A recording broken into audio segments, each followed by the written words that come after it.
आजाद कुटिया, बर्रा, कानपुर निवासी सुरेश यादव के 2 बेटे हैं, सुधीर और सुनील। परिवार हर तरह से संपन्न है, किसी चीज की कोई कमी नहीं। इस परिवार के 2 मकान हैं और दामोदर नगर, नौबस्ता में एक रेस्टोरेंट। सुरेश यादव पत्नी रंजना और छोटे बेटे सुनील के साथ रेस्टोरेंट खुद चलाते हैं। उनका बड़ा बेटा सुधीर बिल्डिंग बनवाने के ठेके लेता है, साथ ही वह समाजवादी पार्टी का नेता भी था। सुधीर की शादी गांधीनगर, इटावा निवासी विजय कुमार यादव की बेटी बीना से हुई थी। बीना सीधी सादी औरत थी, सद्गृहिणी। पूरे परिवार को बांध कर रखने वाली बीना एक बेटी एंजल की मां बन चुकी थी। 5 साल की एंजल सुबह स्कूल जाती थी और दोपहर को लौट आती थी।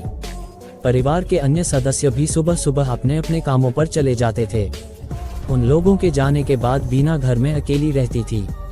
8 जून को रविवार था, छुट्टी का दिन। उस दिन सुरेश यादव और रंजना जब रेस्टोरेंट पर जाने लगे तो एंजल भी उनके साथ चलने की जिद करने लगी। बीना ने भी सास ससुर से उसे साथ ले जाने की सिफारिश की तो वे इनकार नहीं कर सके। माता पिता और बेटी के जाने के कुछ देर बाद सुधीर भी अपने काम पर चला गया। बाद में दोपहर में सुनील भी रेस्टोरेंट पर चला गया। घर में अकेली रह गई बीना। रेस्टोरेंट का काम निपटा कर सुरेश यादव पत्नी रंजना और पोती एंजल के साथ रात 10 बजे घर लौटे तो हमेशा की तरह ऊपर जाने वाले जीने के दरवाजे की कुंडी अंदर से बंद थी। सुरेश और रंजना ने कई बार घंटी बजाई, बीना को आवाज दी, लेकिन न तो दरवाजा खुला और न कोई हलचल सुनाई दी। थोड़ी चिंता तो हुई, लेकिन सुरेश यादव और उनकी पत्नी ने सोचा कि हो न हो घंटी खराब हो गई हो और बीना गहरी नींद में सो गई हो। वे लोग और भी जोर जोर से आवाजें देने लगे। उनकी आवाजें सुनकर बीना तो कुंडी खोलने नहीं आई, अलबत्ता पड़ोस के लोग जरूर आ गए। वे लोग भी बीना को आवाज देने लगे, लेकिन इसका कोई लाभ नहीं हुआ। सब लोगों को परेशान देख नन्ही एंजल ने सुरेश यादव से कहा, बाबा मैं साइड में अंगुली डालकर सिटकनी खोल देती हूँ, कहो तो ट्राई करूँ। सुरेश यादव को उम्मीद की किरण दिखाई दी तो उन्होंने एंजल को गोद में उठाकर सिटकनी खोलने को कहा। 5 साल की एंजल ने अपनी पतली अंगुलियां साइड से डालकर सिटकनी खोल दी। दरवाजा खुलते ही सब लोग बीना को आवाज देते हुए अंदर दाखिल हो गए, लेकिन अंदर भी जब बीना का कोई जवाब नहीं मिला तो उन्होंने उसके कमरे में जाकर देखा। बीना अपने कमरे में भी नहीं थी। इस पर रंजना ने सोचा कि हो सकता है बीना किचन में हो और आवाज न सुन पा रही हो। उन्होंने किचन में जाकर देखा तो वहां का दृश्य देख वह इतनी जोर से चीखी कि सुरेश यादव और अंजलि के साथ साथ बाहर खड़े पड़ोसी भी उनकी चीख सुनकर अंदर की तरफ दौड़े। किचन के अंदर का दृश्य देखकर सबकी आंखें फटी रह गईं। किचन में ऊपर की तरफ लगे लोहे के जंगले से एक रस्सी बंधी थी और बीना उसी रस्सी से फांसी पर झूल रही थी। उसके पैरों के पास स्टूल लुढ़का पड़ा था। ऐसा लगता था जैसे उसने आत्महत्या की हो। कुछ लोगों ने छू कर देखा तो उसके हाथ पांव बिल्कुल ठंडे थे। ऐसा लग रहा था जैसे उसे मरे हुए काफी देर हो चुकी है। सुरेश यादव ने खुद को संभाल कर अपने बेटों सुधीर और सुनील को फोन करके इस मामले की सूचना दी। उस समय सुधीर और सुनील दामोदर नगर स्थित अपना रेस्टोरेंट बंद करवा रहे थे। खबर मिलते ही दोनों घर की ओर दौड़े। बेटों को फोन करने के बाद सुरेश यादव ने 100 नंबर पर पुलिस कंट्रोल रूम को भी इस बारे में बता दिया। मामला थाना बर्रा क्षेत्र का था, इसलिए कंट्रोल रूम से यह सूचना थाना बर्रा को दे दी गई। खबर मिलते ही तत्कालीन थाना प्रभारी अजय प्रकाश श्रीवास्तव अपनी टीम के साथ मौके पर पहुंच गए। उन्होंने घटनास्थल का मुआयना किया, लोगों से पूछताछ की। मामला स्पष्ट रूप से आत्महत्या का लग रहा था, लेकिन परेशानी ये थी कि बीना ने कोई सुसाइड नोट नहीं छोड़ा था। एक ग्रेजुएट औरत द्वारा आत्महत्या किए जाने के मामले में ये बात थोड़ी अजीब लग रही थी। जीने की कुंडी अंदर से बंद मिली थी, इसलिए संदेह की भी कोई गुंजाइश नहीं थी। पुलिस ने प्राथमिक कार्रवाई करके बीना की लाश पोस्टमार्टम के लिए भिजवा दी। बीना के पति सुधीर यादव और सभी घर वालों को इस बात पर आश्चर्य हो रहा था कि जब घर में कोई ऐसी वैसी बात ही नहीं हुई थी तो बीना ने आत्महत्या जैसा कदम क्यों उठाया। बहरहाल सुधीर ने गांधीनगर इटावा फोन करके बीना की आत्महत्या की बात अपनी ससुराल वालों को भी बता दी। अगले दिन सुबह बीना के पिता विजय सिंह यादव, भाई संजीव कुमार यादव तथा मां कानपुर आ गए। ये लोग सीधे पोस्टमार्टम हाउस जा पहुंचे। तब तक बीना का पोस्टमार्टम हो चुका था। शव देखने के बाद बीना के भाई संजीव सिंह एडवोकेट ने दोबारा पोस्टमार्टम कराने की मांग उठाई। बीना की पोस्टमार्टम रिपोर्ट में फांसी लगाकर आत्महत्या किए जाने की बात लिखी थी, जो कि उसके मायके वालों को स्वीकार नहीं थी। अंततः काफी जद्दोजहद के बाद जिलाधिकारी श्रीमती रोशन जेकब ने लाश का पुनः पोस्टमार्टम कराए जाने का निर्देश दिया, लेकिन दोबारा किए गए पोस्टमार्टम में भी फांसी लगाकर जान देने की बात ही सामने आई। इसके बावजूद बीना के मायके वालों को विश्वास नहीं हुआ कि बीना ने आत्महत्या की होगी। उनका कहना था कि उनकी बेटी आत्महत्या नहीं कर सकती। सोचकर चूंकि अविश्वास के बादल छाए थे, इसलिए विजय सिंह ने अपने बेटे संजीव सिंह एडवोकेट के साथ थाना बर्रा पहुंचकर पुलिस से दहेज हत्या की रिपोर्ट दर्ज करने को कहा, लेकिन बर्रा पुलिस ने रिपोर्ट दर्ज नहीं की। इस पर विजय सिंह एसएसपी सुनील इमैनुअल से मिले और शंका जाहिर की कि बीना ने आत्महत्या नहीं की, बल्कि उसके ससुराल वालों ने उसकी हत्या की है। उनकी बात सुनकर एसएसपी ने तत्कालीन सीओ गोविंद नगर राघवेंद्र सिंह यादव को निर्देश देकर विजय सिंह को उनके पास भेज दिया। विजय सिंह अपने बेटे के साथ सीओ राघवेंद्र सिंह से मिले और उनसे बीना के ससुराल वालों के खिलाफ दहेज हत्या का मामला दर्ज करने का अनुरोध किया। सीओ के आदेश पर थाना बर्रा के तत्कालीन इंचार्ज अजय प्रकाश श्रीवास्तव ने भादमवी की धारा 498 302 365 के अंतर्गत केस दर्ज कर लिया। केस क्योंकि दहेज हत्या का दर्ज हुआ था, इसलिए इस मामले की जांच सीओ राघवेंद्र सिंह यादव ने स्वयं अपने हाथ में ले ली।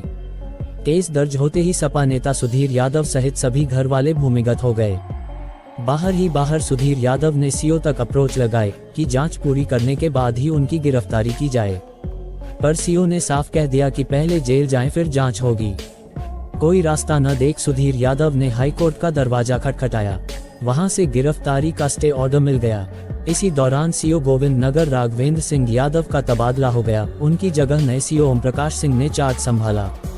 सुधीर यादव ने अपने परिवार की गिरफ्तारी का स्टे ऑर्डर ले रखा था, इसलिए अब कोई परेशानी नहीं थी।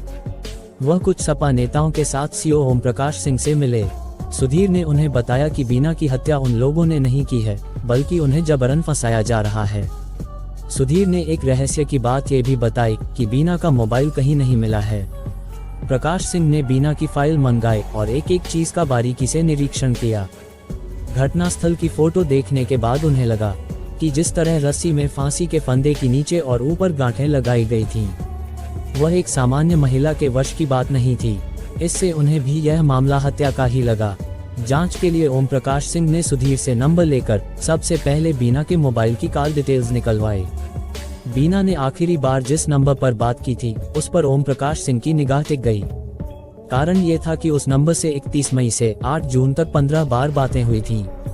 ओम प्रकाश सिंह ने वह नंबर सुधीर को दिखाकर पूछा कि वह किसका नंबर है। सुधीर उस नंबर के बारे में कुछ नहीं जानता था। उस नंबर पर फोन किया गया तो वह बंद मिला। उस नंबर की कॉल डिटेल्स निकलवाई गई तो पता चला उस नंबर से जो फोन किए गए थे वह केवल बीना को ही किए गए थे। बीना ने भी उस नंबर पर कई बार बातें की थीं। बीना की हत्या के बाद उस नंबर से कोई फोन नहीं हुआ था। इसका मतलब वह सिम केवल बीना से बात करने के लिए खरीदा गया था। पुलिस ने उस नंबर की सर्विस प्रोवाइडर कंपनी से यह जानकारी ली कि वह नंबर किसका है।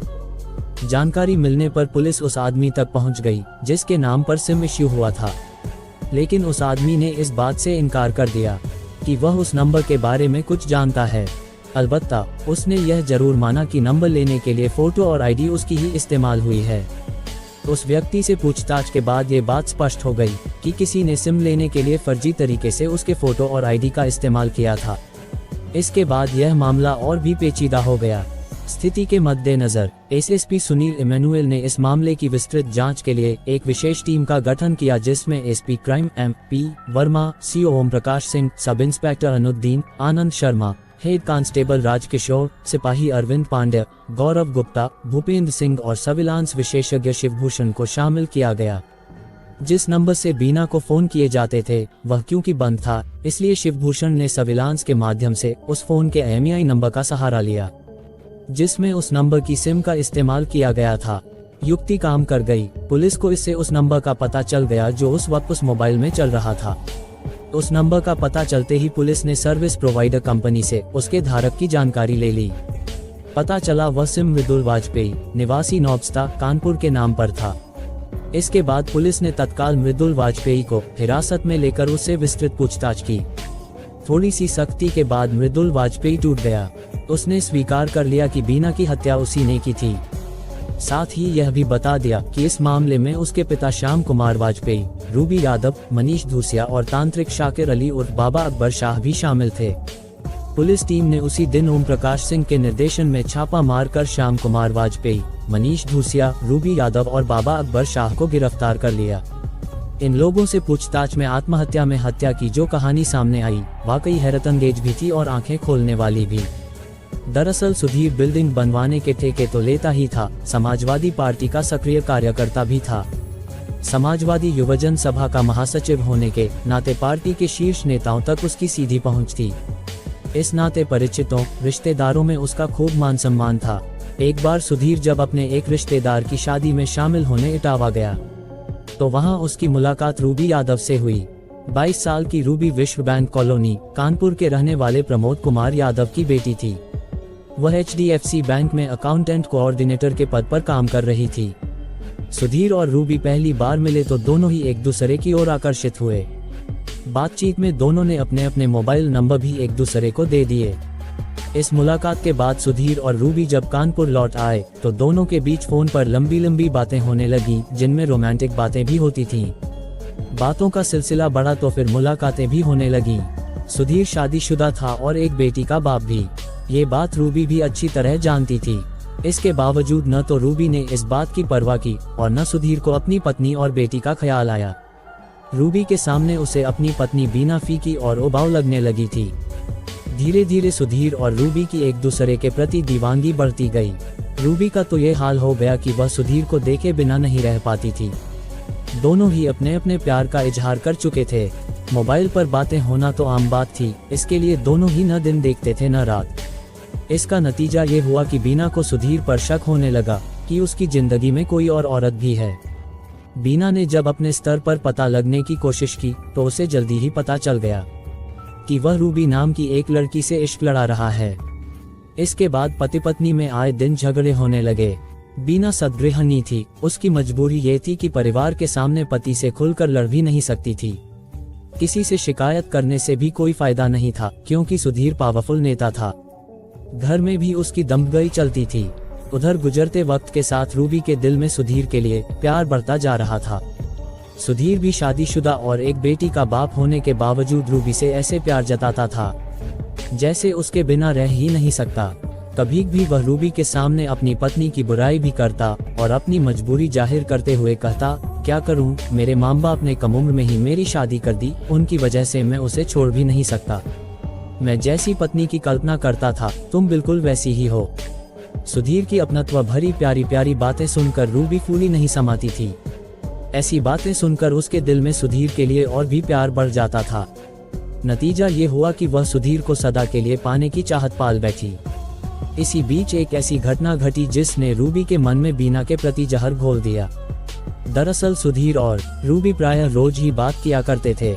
अचानक एक दिन सुधीर का मोबाइल पानी में गिर गया, जिससे पानी उसके अंदर चला गया और मोबाइल बंद हो गया। इत्तेफाक से उस दिन सुधीर को लखनऊ जाना था। रूबी का नंबर उसके मोबाइल में तो फीड था, पर वैसे उसे याद नहीं था। इस वजह से वह उसे फोन करके लखनऊ जाने की बात बता भी नहीं सका। वह उसे बिना बताए ही लखनऊ चला गया। उधर रूबी बराबर उसका नंबर ट्राई कर रही थी। जब कई घंटे तक उसका फोन नहीं मिला तो वह हकीकत पता लगाने के लिए सुधीर के घर जा पहुंची। उस समय बीना घर में अकेली थी। सास ससुर और देवर रेस्टोरेंट पर गए हुए थे। ये बीना और रूबी की पहली मुलाकात थी। बीना ने रूबी से उसका नाम पूछा तो उसने बता दिया। बीना समझ गई कि उसी की वजह से उसके घर में आग लगी हुई है। वह अपने गुस्से को जब्त नहीं कर सकी और उसने रूबी के बाल पकड़कर उसकी धुनाई करनी शुरू कर दी। जरा सी देर में आस पड़ोस के लोग जमा हो गए। जब बीना ने उन्हें हकीकत बताई तो रूबी मुंह छिपाकर वहां से चली गई। पिटा पिटा कर रूबी लौट तो आई, पर उसने मन ही मन फैसला कर लिया कि वह बीना से बदला जरूर लेगी। लेकिन सवाल ये था कि कैसे, क्योंकि वह खुलेआम कुछ करती तो सुधीर उससे दूर जा सकता था। दूसरे जेल जाने का भी डर था, इसलिए उस दिन के बाद वह इस मुद्दे पर गंभीरता से सोचने लगी। एक दिन सुबह रूबी अखबार पढ़ रही थी तो उसकी नज़र एक विज्ञापन पर ठहर गई।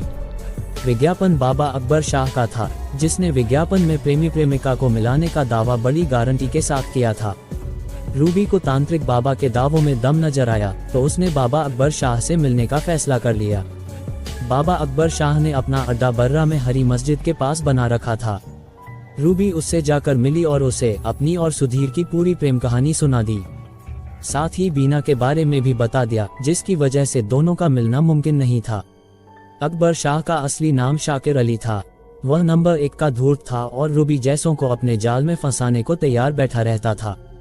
पूरी कहानी सुनकर उसने रूबी से कहा, इसका एक ही रास्ता है कि बीना को इस दुनिया से विदा करा दे। अगर मैंने ऐसा कुछ किया तो मैं तो फंस जाऊंगी। सुधीर तो मुझे क्या मिलेगा, उल्टे जेल जाना पड़ेगा। रूबी ने कहा तो बाबा बोला, तुम्हें तुम्हारा प्रेमी मिल जाएगा और जेल भी नहीं जाना पड़ेगा। ये काम मैं करूंगा, तुम नहीं। मेरे और सुधीर के प्यार की कहानी तमाम लोग जान गए हैं। बीना और मेरा झगड़ा भी हुआ है।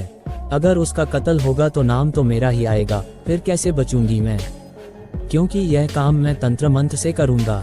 मेरी भेजी गई मूठ घर बैठे उसकी जान ले लेगी, सबके सामने खून उगलकर मरेगी वह। इस तरह की मौत में तुम्हारा नाम कैसे आएगा? बाबा ने कहा तो रूबी को ये युक्ति सही लगी। उसने सुन रखा था कि तांत्रिक अपने तंत्र मंत्र से मूठ भेजकर किसी की भी जान ले सकते हैं। इसलिए उसने पूछ लिया, मुझे क्या करना होगा बाबा? कुछ नहीं, बस 30,000 रुपए खर्च करने हैं। बीना की जान लेने के लिए रूबी को ये सही तरीका लगा। वह HDFC बैंक में अच्छी भली नौकरी करती थी, पैसों की उसके पास कोई कमी नहीं थी। थोड़ी सौदेबाजी के बाद उसने बाबा अकबर शाह उर्फ शाकिर अली को 25,000 रुपए दे दिए। उसे पूरा यकीन था कि अब जल्दी ही बीना उसके रास्ते से हट जाएगी। लेकिन हफ्तों से ज्यादा बीत जाने पर भी जब कुछ नहीं हुआ तो रूबी अकबर शाह के पास गई। उसने बाबा से शिकायत की तो वह बोला, कोशिश कर रहा हूं पर उसके सितारे बहुत अच्छे हैं। तुम चिंता मत करो, मैंने उसका भी तोड़ निकाल लिया है। इस हफ्ते में बीना जरूर मर जाएगी। रूबी बाबा की बात का यकीन करके वापस आ गई। लेकिन जब एक हफ्ता बाद भी बीना को कुछ नहीं हुआ तो रूबी को बहुत गुस्सा आया। उसने 25,000 रुपए खर्च किए थे। वह गुस्से से दंदनाती हुई बाबा अकबर शाह के ऑफिस जा पहुंची। लेकिन अकबर शाह उसे नहीं मिला। अलबत्ता वहां उसे हंसपुरम की आवास विकास कॉलोनी में रहने वाला मनीष धूसिया जरूर मिल गया। बाबा के पास आते जाते मनीष धूसिया और रूबी का अच्छा परिचय हो गया था। बातचीत हुई तो मनीष धूसिया ने रूबी से कहा, बाबा की मूठ पता नहीं क्यों काम नहीं कर रही है। तुम चाहो तो मैं तुम्हारा काम दूसरे तरीके से करा सकता हूँ, लेकिन इसके लिए 50,000 रुपए लगेंगे। रूबी किसी भी तरह बीना को रास्ते से हटाना चाहती थी ताकि सुधीर से शादी कर सके। इसलिए उसने कहा, मैं कितने भी पैसे खर्च करने को तैयार हूँ, लेकिन तरीका ऐसा होना चाहिए कि उसकी मौत कत्ल न लगे, क्योंकि कत्ल के मामले में मैं फंस जाऊंगी। उसकी चिंता छोड़ो, मैं ऐसी योजना बनाऊंगा कि काम भी हो जाएगा और किसी को पता भी नहीं चलेगा कि बीना का कत्ल हुआ है। मनीष ने कहा तो बीना ने उसकी बात पर विश्वास कर लिया। उसने रूबी को जल्दी ही उस आदमी से मिलाने का वादा किया जो उसका काम कर सकता था। पैसा लेने के बाद जब मनीष धूसिया ने इस मुद्दे पर सोचना शुरू किया तो उसके दिमाग में मृदुल वाजपेयी का नाम आया। गांव राजेपुर, उन्नाव का रहने वाला मृदुल वाजपेयी पेशे से ड्राइवर था और फिलहाल नौबस्ता कानपुर में रह रहा था। उसका पिता श्याम कुमार वाजपेयी शुक्लागंज कानपुर में रहता था। मनीष धूसिया को पता था कि मृदुल पैसे के लिए परेशान है, उसे किसी की कर्ज की रकम चुकानी थी। मनीष ने मृदुल से बात की तो वह पैसे के लिए कुछ भी करने को तैयार हो गया। जब बात हो गई तो मनीष ने मृदुल को रूबी से मिलवा दिया। उसने इस काम के लिए 50,000 रुपए मांगे। थोड़ी सौदेबाजी के बाद बीना की मौत की कीमत 40,000 रुपए तय हो गई। रूबी ने इस शर्त के साथ पैसे दे दिए कि बीना की मौत आत्महत्या लगनी चाहिए ताकि किसी को उस पर शक न हो। मृदुल और मनीष ने मिलकर बीना को ठिकाने लगाने के लिए एक अनोखी योजना तैयार की। इस योजना में मृदुल ने अपने पिता श्याम कुमार को भी शामिल कर लिया। अपनी इस योजना को अंजाम देने के लिए मृदुल ने सबसे पहले फर्जी आईडी से एक सिम खरीदा। उस सिम को अपने मोबाइल में डालकर एक दिन वह बीना से मिलने उसके घर जा पहुंचा। यह उसे पता ही था कि बीना दिन में घर में अकेली होती है।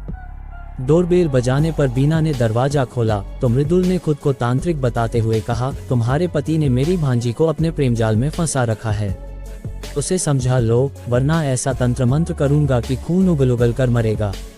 बीना अपने पति से प्यार भी करती थी और यह भी जानती थी कि वह रंगीन मिजाज आदमी है।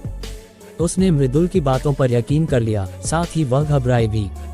उसने मृदुल से कहा, मैं उन्हें समझाने की कोशिश करूंगी, प्लीज आप उनका अहित मत सोचिए। उसे तुम नहीं मैं ही सुधार सकता हूँ। तुम अगर चाहो तो मैं उसे लाइन पर ला सकता हूँ, लेकिन इसके लिए तुम्हें भी मेरा साथ देना होगा। बताइए कैसे?